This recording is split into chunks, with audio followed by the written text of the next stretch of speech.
en Londres, pero decidimos misturar as músicas todas que tiñamos no noso entorno. Entón, principiamos, por exemplo, o guitarrista Guni, que agora é profesor serio responsable, era heavy, tiña un conxunto que chamaban Atila, ensayaban nunha corte de porcos ali en Monte Alto. Sí, no medio da cidade, na Coruña, había, hai 20 anos, agora xa non tanto, cortes de porcos. Esperaban que matasen o porco polo San Martiño, entraban todos os heavies, enchino todo de pósters de Metallica, pero, en fin, aquilo sigue cheirando a porco que penetraba. Pero, claro, eran moi heavicheiros, moita Metallica, pero que pasa? O pai veu da aldea, veu da parte de Aranga, entón, o que lle prestaba, pois eran pezas enxebres tipo e pousa, non me toques naquela cousa. Podedes corear, non? E pousa, non me toques naquela cousa. Ai, la, la, la, la. Ben, era para ir entrando en sintonías, moi ben. Por exemplo, estaba o guitarrista, perdón, o acordeonista, Rómulo, que daquela ainda non tocaba acordeón, esa foi presión familiar, como veremos despois, senón que era moi seguidor da música calorra, dos chichos e dos chunguitos, e de non chegar a Camela. Entón estaba aí na Rúa do Touro todo o tempo coa guitarra española cantando Carmen, Carmen, voy a tener que emborracharme, Carmen, Carmen, Carmen, porque si no nunca voy a hablarte. E logo estaba eu que claro, andaba metido en curso da música folk, aí intentando tocar o clarinete, con bastantes dificultades e bastante pouca valencia, pero descubrín que o meu avó, que era de... xa non era aldea, pero non tampouco era cidade, de Perillo, do outro lado da ponte Pasaxe, fora fundador da orquestra máis mítica que había nas Mariñas, os inventores da música galaico-tropical, falo dos Satélites, e cantaban iso de así fue que empezaron papá y mamá, tirándose piedritas por la quebra, así se enamoraron papá y mamá, y ya somos 14 e esperan máis.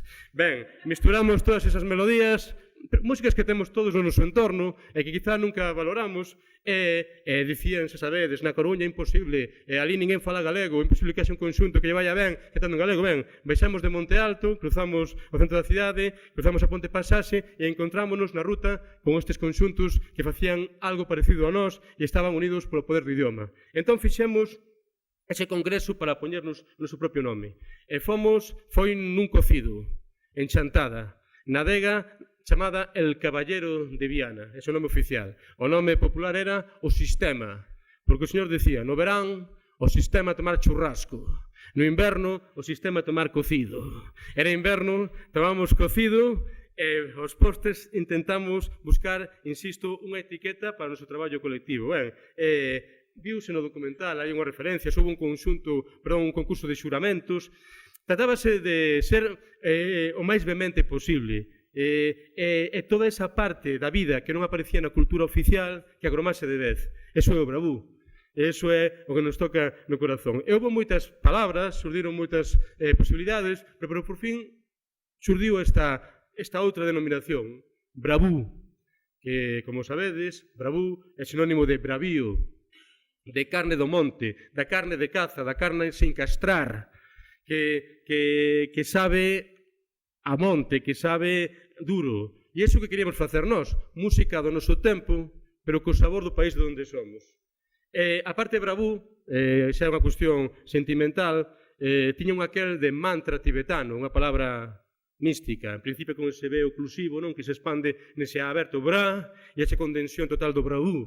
E, ademais, rimaba con a única canción que tiña en galego naquele momento un grupo para nós referencial, que era Sinistro Total, con aquela peza Corta o pelo Landrú, tan, chan, chan. E foi alucinante, porque xúntanse 4 rapaces, insisto, ali en Chantada, que non vos contei, no Castañazo Rock, porque os rastreros de Chantada fixeron un magosto alternativo.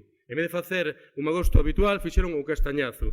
No primeiro Castañazo acudiron eles e fomos nos os diplomáticos do grupo convidado. E para min foi a actuación máis bonita da miña vida, porque era lindísimo. A actuación era nos baixos dunha obra.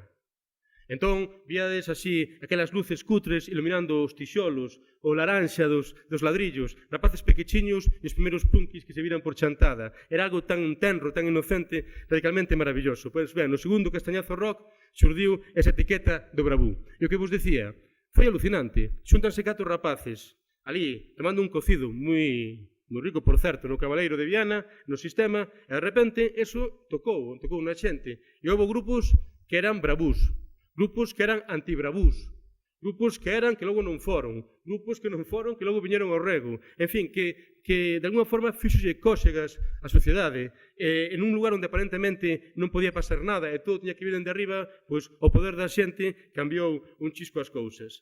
Cal é a estética, cal é o elemento que nos unía, a parte do poder da lingua, como a cuestión vehemente, e partindo da diversidade estética, dende a música ska que representaba a xenreira e o regamufi, a músicas directamente pop, como a Costa dos Impresentables de Vimianzo. Pois é o que chamo eu o encontro brutal.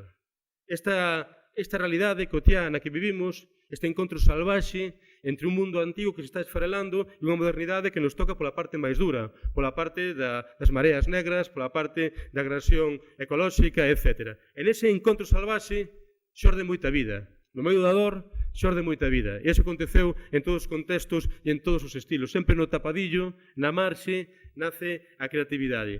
Vou por un exemplo, algunha experiencia do que vivimos naqueles anos.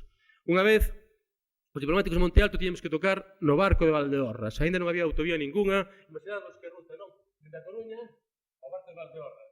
15.000 kilómetros, nos estamos totalmente excitados. Chegamos ali ao barco, un sitio precioso. O palco está ben, porque era aproximadamente 500 altura e estaba pegado xusto ao río Sil. Isto é importante.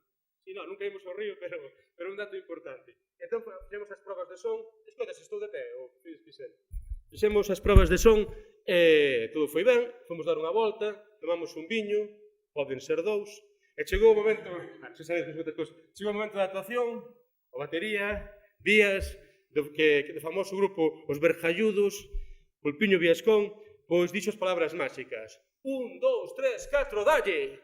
En ese momento, escoitamos un ruido salvaxe, unhas vellas entolecidas, unhas señoras entolecidas, que berraban: auga, sí, música non, auga, sí, música non, coas cazolas en plan entolecidas, auga, sí, música non. Polo visto, o Concello tiña un problema co Concello, coas cañerías, que non tiñan auga, e as mulleres sabían protestar en condicións. Auga, sí, puxeron enriba do palco todas crechas diante do micro, auga, sí, música non, auga, sí, claro, nos acabadiños, desfeitiños. Eran dicir, pero señora...